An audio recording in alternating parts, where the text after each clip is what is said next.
On the 30th of August 1436, after 16 years of intensive work, the largest masonry dome in the world was complete. But Brunelleschi's career was far from over. Even before the completion of the Duomo, he had been experimenting with perspective and mathematical proportion. Although his structures appeared simple and straightforward, there were spatial games being played in them. And one of his most brilliant innovations was a concept that is still a cornerstone of engineering today: single-point perspective.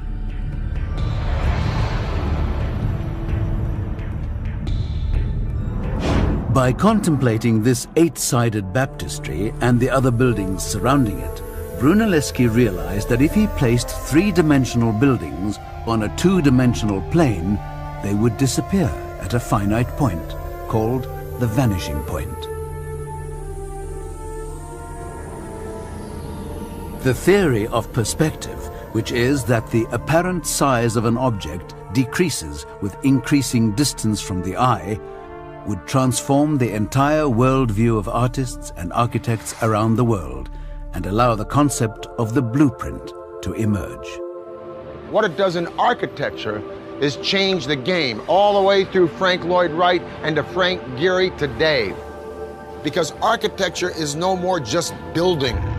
It isn't figuring it out in the dirt and saying, hey, if this wall is that long, we got to make the spire that high.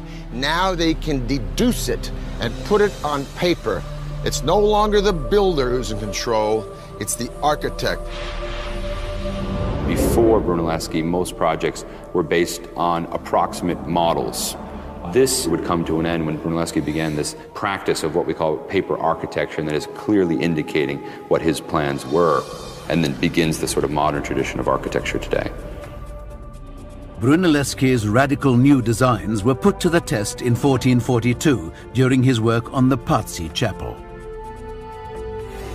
Now, this building behind me is the chapter house for the Church of Santa Croce, a Franciscan church.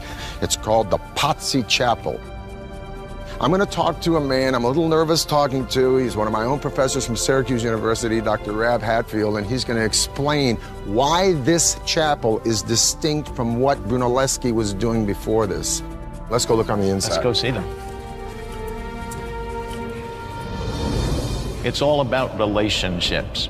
He's trying to figure out an arrangement of all of these pieces so they all fit together perfectly, just the way the bones all fit together in your body. Right. Your Renaissance architect, thanks to the invention of scientific perspective, where they learn how to represent space, and it's Brunelleschi who invents this, learn to see things in 3D, learn to imagine things in 3D. Filippo Brunelleschi transforms all of architectural design by using Roman elements like this column and pilasters and numerical proportions, integrating them into an elegant and beautiful whole that is never overwhelmed by one of the parts. But he doesn't write it down. It's up to a young guy, the next generation, Leon Battista Alberti. This guy did everything. He wrote about architecture, archaeology, political science, religion, even wrote about horseback riding. He's a pretty good designer and architect himself. Now, everyone starts to read about Alberti, including a very powerful guy at the moment, Aeneas Silvius Piccolomini. I love that name, Aeneas Silvius. So for all you guys out there like me having a little bit of a heart attack because your wife just said, honey, let's redecorate, get a load of this. Pius reads Alberti and says, you know, I'd like to do that little Roman thing for the place where I was born. What, the house? No, the whole town. Aeneas Silvius Piccolomini became Pope Pius II in 1458. By 1459, he had turned his attention to his hometown of Corsignano and commissioned his first attempt at creating the ideal city there.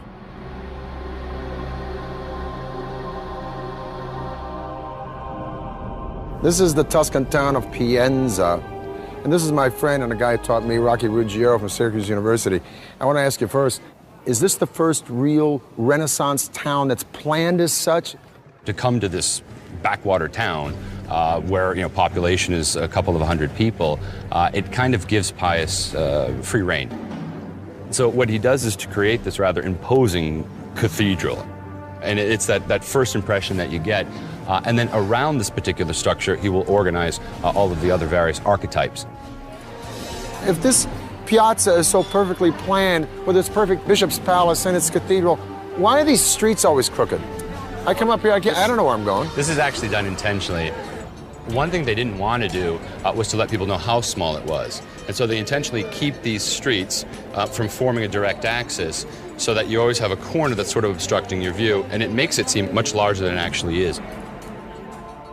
By the time the transformation was complete in 1464, over 40 public buildings had been erected or refurbished.